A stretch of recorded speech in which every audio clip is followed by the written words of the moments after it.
एक मासूम लड़की जिसे एक ड्रैगन के सामने फेंक दिया जाता है बलि देने के लिए, जो ये भी नहीं जानती कि इस बलि की वजह क्या है। तो क्या वो बच पाएगी या फिर वो ड्रैगन उसे वहीं पर जिंदा खा जाएगी? आइए आज की लेटेस्ट मूवी डैमसेल में देखते हैं कि उस लड़की के साथ क्या बना। ये मूवी 2024 में रिलीज हुई थी और बहुत कमाल की मूवी है। मूवी स्टार्ट करने से पहले काइंडली सब्सक्राइब माई चैनल ताकि मैं अच्छी वीडियोस आपके लिए ला सकूं। मूवी स्टार्ट होती है तो एक बादशाह कुछ सिपाहियों को लेकर पहाड़ों की तरफ जा रहा होता है, जहाँ पर एक ड्रैगन उड़ता हुआ अपने घोंसले की तरफ जाता हुआ दिखाया जाता है। बादशाह और सिपाही जब वहाँ पर पहुँचते हैं तो ड्रैगन अपनी आग से बहुत से सिपाहियों को मार देता है, सिवाय कुछ सिपाहियों के।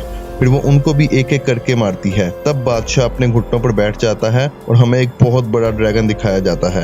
अगले सीन में हम बहुत सी सदियों बाद का वक्त देखते हैं, जिसमें एक लड़की लकड़ियां काट रही होती है। वो अपनी बहन के साथ अपने कैसल में आती है, जहां पर एक औरत लाल कपड़ों में उसके फादर से उसके रिश्ते के लिए बात करने आई हुई होती है। वो उसे क्वीन का खत देती है और वहां से चली जाती है। लॉर्ड बेफर्ड अपनी बेटी एलोडी को कहता है कि वो रियासत बहुत अमीर है और हमें गोल्ड की बहुत जरूरत है, तो तुम्हें शादी के लिए हाँ कर देना चाहिए। फिर वो लोग शिप में बैठकर क्वीन इजाबेल की रियासत की तरफ जाते हैं। वहां पहुंचकर उन्हें ड्रैगन के बहुत बड़े बड़े मुजस्मे नजर आते हैं। फिर हमें बहुत खूबसूरत हरा बड़ा साम्राज्य दिखाया जाता है। वो लोग महल में जाते हैं तो उन्हें बहुत अच्छे से वेलकम किया जाता है। फिर एलोडी को उसके रूम में लेके जाया जाता है। एलोडी बाहर आती है तो साथ के टावर में एक बहुत प्यारी लड़की नजर आती है। वो दोनों स्माइल बाज करती हैं। रात को एलोडी को नींद नहीं आ रही होती तो वो बाहर जाती है।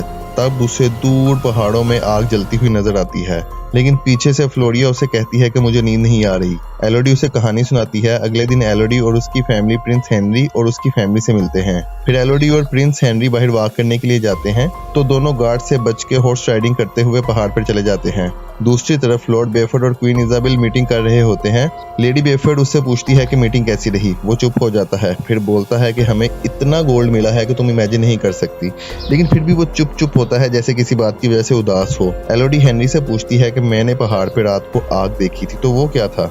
हेनरी कहता है कि वो हमारी रस्म है जो कि हम अपने एंसेस्टर्स के टाइम से करते आ रहे हैं। वो एक दूसरे को पसंद करने लग जाते हैं। अगले दिन शादी की तैयारी में लेडी बेफर्ड क्वीन से मिलने जाती है तो वो उसे बहुत सी बातें सुनाती है कि तुम लोगों को पैसा मिल गया है तो क्यों हमारे पीछे पीछे फिर रहे हो, यहाँ से निकलो। वो शर्मिंदा होकर अपनी बेटियों के पास जाती है और उन्हें कहती है कि ये लोग उतने अच्छे नहीं है जितना इन्हें हम समझ रहे थे। तभी लॉर्ड बेफर्ड वहाँ पे आ जाता है तो लेडी चुप हो जाती है। वो उनकी सौतेली माँ होती है तो बेटियां उसकी बात को ज्यादा सीरियस नहीं लेती। अगले दिन कुछ लड़कियां एलोडी को शादी के लिए तैयार करने के लिए आती हैं और उससे पुराने वक्तों की तरह बहुत अच्छे से तैयार करती हैं, जिसमें बहुत सा सादा सामान उसके ड्रेस में रखा जाता है। उसके बाद शादी की रस्म होती है तो सब बहुत खुश होते हैं। फिर हेनरी एलोडी को लेकर पहाड़ पर जाता है ताकि रस्म अदा कर सके, लेकिन वहां पहुंचकर हम देखते हैं कि क्वीन इजाबेल अजीब सा क्रीपी सूट पहनकर उनको वेलकम करती है। बाकी सब लोगों ने भी रिचुअल के मुताबिक क्रीपी सूट्स पहने होते हैं और मास्क पहने होते हैं, जैसे कि शैतान के पुजारियों ने पहने होते हैं। तब क्वीन एक स्टोरी सुनाती है कि जब हमारा पहला बादशाह यहाँ आया था तो यहाँ पर बीस्ट भी रहता था, इन पहाड़ों के बीच में कहीं। एक दिन बीस्ट ने लोगों को मारा, उन पे हमला किया और उन्हें खा गया। राजा को गुस्सा आया, वो अपने सिपाही लेकर बीस्ट को मारने के लिए गया, लेकिन बीस्ट ने सब सिपाहियों को मार दिया। फिर आई राजा की बारी तो बीस्ट ने उसके लिए बहुत दर्दनाक सजा सोची हुई थी। उसने राजा की 3 बेटियां मांगी, जिसके बदले वो यहाँ पे लोगों को जिंदा रहने देगा।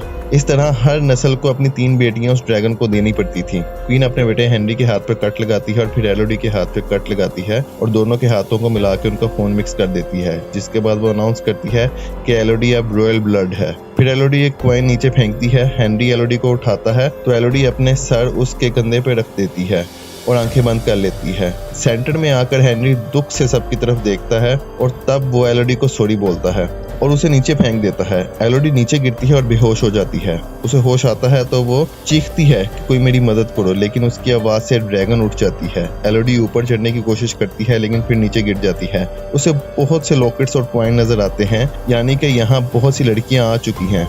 उसे एक तरफ आग नजर आती है। वो वहां जाकर देखती है तो एक बैट आग की वजह से तड़प रहा होता है। एलोडी उस पर मिट्टी डालती है और आग बुझाने की कोशिश करती है, लेकिन तभी बहुत से बैट जिन्हें आग ने लपेटा होता है एलोडी की तरफ आते हैं और उस पर गिरने लग जाते हैं। उसके बाद बीस्ट की आवाज आती है। एलोडी जाकर छुप जाती है। बीस्ट कहती है कि अपना नाम बताओ। वो बोलती है कि मैं एलोडी हूँ।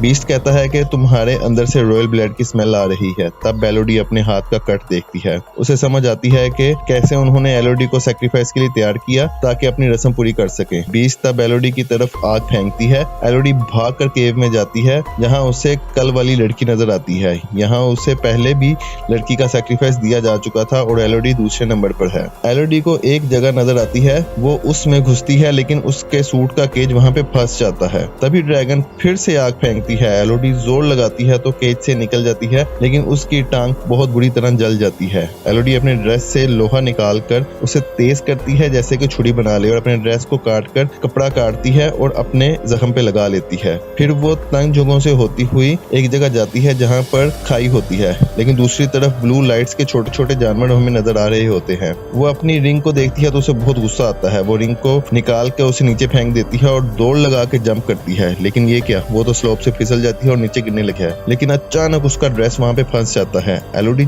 जल्दी से चाकू निकालकर स्लोप पर मारती है और ऊपर आ जाती है। ऊपर आके वो फिर से ड्रेस काट कर उसमें ब्लू इंसेक्ट रखती है ताकि वहाँ पे रोशनी कर सके। वो पानी पीने लगती है लेकिन पानी गंदा होता है और एलोडी को उससे बहुत स्मेल आती है। फिर पानी जहाँ से गिर रहा होता है एलोडी उसके नीचे जाती है ताकि पानी पी सके। तब ड्रैगन उस पर आग फेंकती है और वो बच के केव में चली जाती है। केव में लिखा होता है कि यहाँ छुपी रहो, वो यहाँ नहीं आ सकती। तब हमें बहुत सी लड़कियों के ढांचे नजर आते हैं और उनके नाम भी लिखे हुए होते हैं। एलोडी सो जाती है तो उसे सारी लड़कियां ख्वाब में नजर आती है जो यहाँ पे ट्रैप होके मर चुकी थी, जिन्हें रॉयल फैमिली ने अपने सैक्रिफाइस के लिए यूज किया था।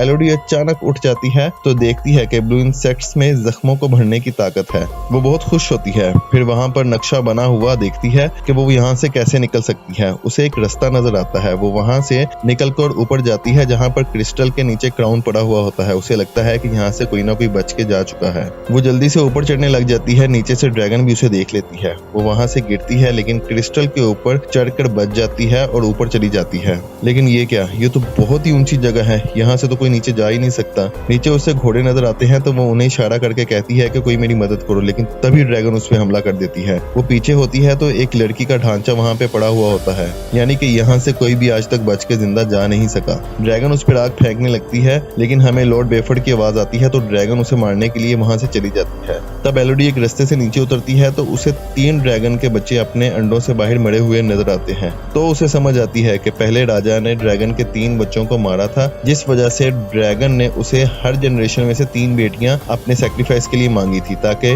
बादशाह भी उसके दर्द को समझ सके। लेकिन ये लोग अब नकली शादियां करके दूसरों की बेटियों को नीचे फेंकते हैं ताकि ड्रैगन उन्हें मार सके और उनकी बेटियां जिंदा रहें। लॉर्ड बेफर्ड कुछ आदमी लेकर केव में उतरता है। ड्रैगन उन पर हमला कर देती है। पहले एक को उड़ा के मार देती है, फिर दूसरे को अपने पाँव के नीचे रख के मार देती है, जबकि एक आदमी छुप जाता है। तब हमें पहली दफा ड्रैगन की सही हालत और सही ताकत दिखाई जाती है। ड्रैगन लॉर्ड बेफर्ड को पकड़ती है तो वो उससे रहम की भीख मांगने लग जाता है। ड्रैगन कहती है कि अपनी बेटी को बुलाओ, वो छुप कर हमें देख रही है, मैं उसे स्मेल कर सकती हूँ। तब उसका फादर कहता है कि मुझे लगा था कि मैं अपने लोगों के लिए सोना ले जाऊंगा और तुम्हें यहाँ मरने के लिए छोड़ जाऊंगा। मुझे लगा था कि मैं ऐसे जिंदा रह लूंगा, लेकिन नहीं मेरी बेटी, मैं ऐसे जिंदा नहीं रह सकता। मेरी बेटी मुझे माफ कर दो और तुम बाहर बिल्कुल मत आना, ये मेरा हुक्म है तुम्हें। ड्रैगन को गुस्सा आता है तो वो लॉर्ड बेफर्ड को मार देती है। एलोडी ये देख कर रोती है तो उसकी आवाज से वो ड्रैगन उसे ढूंढने वाली होती है, लेकिन चौथे आदमी के पाँव के शोर की वजह से ड्रैगन उसके पीछे भागती है। एलोडी जल्दी से अपने फादर के पास जाती है तो वो उससे कहता है कि अपनी बहन और अपनी माँ को लेकर यहाँ से निकलो, और मर जाता है। एलोडी जल्दी से क्लाइंबिंग करती हुई जा रही होती है तो ड्रैगन को चौथा आदमी नजर आ जाता है। वो उसे मार देती है और एलोडी के पीछे आती है। वो आग उस पर फेंकती है लेकिन एलोडी जल्दी से भागकर केव से निकल जाती है। वो घोड़े पर बैठकर भागती है लेकिन ड्रैगन उसके पीछे केव से बाहर निकल आती है। एलोडी घोड़े से उतरकर उसे भगा देती है और छुप जाती है। ड्रैगन घोड़े को आग से जला देती है और गुस्से में सारे बादलों पर आग बरसा देती है, जिससे सारा आसमान ऐसे लगता है जैसे इसमें आग जल रही हो। उधर क्वीन ये सीन देख रही होती है तो उसे समझ आ जाती है कि एलोडी की वजह से ये सब कुछ हो रहा है। वो जाकर फ्लोरिया को उठा लेती है और उसकी माँ को भी चाकू मार देती है। कुछ वक्त बाद उसकी माँ घोड़े पर जख्मी हालत में पहाड़ों की तरफ जा रही होती है जहाँ एलोडी उससे मिलती है तो वो उसे सब बताती है। एलोडी उससे बताती है कि बाबा नहीं रहे। उधर क्वीन हेनरी को लेकर वहाँ जाती है जहाँ से उन्होंने एलोडी को नीचे फेंका था। हेनरी कहता है कि ये बच्ची है, इसे जाने दें। क्वीन कहती है कि तुम पीछे हो जाओ, तुम बहुत कमजोर इंसान हो। फिर वो अपने हाथ पर कट लगाती है और फ्लोरिया के हाथ पर कट लगा के ब्लड को मिक्स करती है और फ्लोरिया को नीचे फेंकवा देती है। एलोडी जल्दी से ब्रिज पर जाती है लेकिन वहाँ पे फ्लोरिया उसे नजर नहीं आती। वो फ्लोरिया को आवाज देती है। ड्रैगन फ्लोरिया को ले जाती है। एलोडी नीचे आती है तो अपने ऊपर गाड़ा लगाती है ताकि उसकी स्मेल से ड्रैगन उसे ना ढूंढ सके। फिर वो आर्मर की सेटिंग करती है ताकि कुछ देर बाद आर्मर गिर जाए। कुछ देर बाद आर्मर गिरता है तो ड्रैगन जल्दी से उड़ के वहां पे जाती है। पीछे से एलोडी फ्लोरिया को उठाती है, लेकिन ड्रैगन को पता चल जाता है ये तो ट्रैप था। वो फौरन वापस आती है। फ्लोरिया डर जाती है कि अब क्या होगा। एलोडी कहती है कि मुझे ड्रैगन को सच बताना है, तुम छुप जाओ। तब ड्रैगन वहां आती है। एलोडी पीछे से उसकी आंख पे तलवार रख देती है। ड्रैगन कहती है कि इससे मेरा कुछ नहीं होगा। एलोडी कहती है कि मुझे पता है कि उन लोगों ने तुम्हारी बेटियों के साथ क्या किया था। ड्रैगन कहती है उन लोगों ने, तुम लोगों ने, तुम्हारी नस्ल ने। एलोडी कहती है कि हम उसकी नस्ल में से नहीं है। ड्रैगन कहती है कि झूठ, और फिर वो एलोडी पर आग फेंक देती है जिससे एलोडी जलकर पानी में गिर जाती है। वो बहुत हिम्मत करके बाहर आती है तो फ्लोरिया तलवार उसकी तरफ फेंकती है, लेकिन ड्रैगन एलोडी को पकड़ लेती है और अपने नाखून उसके पेट में गाड़ देती है। एलोडी चाकू निकालकर उसकी आंख में मारती है तो वो उसे दूर फेंक देती है। वो फिर से एलोडी पर हमला करती है, लेकिन उसे कुछ ठीक से नजर नहीं आ रहा होता। तब एलोडी जोर से उसके पेट में तलवार मारती है। ड्रैगन एलोडी को पकड़ लेती है। तब वो उससे कहती है कि तुम्हारे खून से मुझे स्मेल आ रही है। फ्लोरिया उसके हाथ पे तलवार मारती है तो ड्रैगन को फिर से उसे दूर फेंकना पड़ता है। तब एलोडी वहां से दूर होती है और देखती है कि अब क्या करे, कैसे लड़े इस ड्रैगन से। तब उसे नजर आता है एक जगह जहाँ पे पत्थर उल्टा हुआ होता है, मतलब कि वहां से हवा रिवर्स होके अपनी जगह पे वापस आ रही होती है। एलोडी ड्रैगन को कहती है कि तुम गलती कर रही हो, जिन सब लड़कियों को तुमने मारा वो इनोसेंट थी। ड्रैगन कहती है कि तुम्हारी नस्ल इनोसेंट नहीं हो सकती। तब एलोडी कहती है तो ठीक है, चलाओ मुझे, कर लो अपना बदला पूरा। ड्रैगन को सही से नजर आ ही नहीं रहा होता तो वो गुस्से में आकर एलोडी पे आग फेंक देती है, लेकिन एलोडी साइड पे जंप कर देती है। तब आग उल्टी होकर ड्रैगन पे ही गिर जाती है और वो बुरी तरह जल के गिर जाती है। एलोडी तलवार पकड़कर उसके सर पे खड़ी हो जाती है और अपने हाथ पे लगा जख्म दिखाती है और कहती है कि ये जख्म मेरे हाथ पे भी है, फ्लोरिया के हाथ पे भी है और उन सब लड़कियों के हाथ पे था जिन्हें तुमने मारा था। तो इस तरह रॉयल फैमिली लोगों को अपना खून मिक्स करके तुम्हारे सामने फेंकती थी। उन्होंने तुम्हें बेवकूफ बनाया, तुम भी मासूम बच्चियों को मार रहे थे जैसे उन्होंने तुम्हारी मासूम बच्चियों को मारा था। ड्रैगन कहती है फिर मुझे भी मार दो ताकि खत्म करो इस किस्से को। एलोडी तलवार जोर से मारती है, लेकिन ड्रैगन पर नहीं बल्कि जमीन पर, और फिर वो ब्लू इंसेक्ट्स लाकर ड्रैगन पर डालती है। अगले सीन में हम पैलेस में होती हुई शादी देखते हैं। एलोडी वहां आती है और सबको कहती है कि जो जिंदा रहना चाहता है वो फौरन यहाँ से भागे। कुछ लोग भाग जाते हैं। क्वीन कहती है कि हम तुमसे नहीं डरते, क्या हो गया अगर तुम ड्रैगन से बच के आ गई हो तो। एलोडी कहती है कि मुझसे? तुम्हें किसने कहा तुम्हें मुझसे डरने की जरूरत है, तुम्हारी कहानी अब खत्म। तब ड्रैगन वहां आ जाती है और वो सब लोगों को जला देती है। एलोडी बाहर आती है तो ड्रैगन उसके ऊपर हवा में उड़ रही होती है। उसके बाद एलोडी अपनी मदर को कहती है कि यहाँ का और हमारे एरिया का फूड सप्लाई करना अब आपका काम है। फिर वो लोग बोट पर बैठ के घर की तरफ जा रहे होते हैं तो ड्रैगन भी एलोडी के साथ जाती है। यहाँ पर मूवी खत्म हो जाती है। Thanks for watching, kindly subscribe my channel.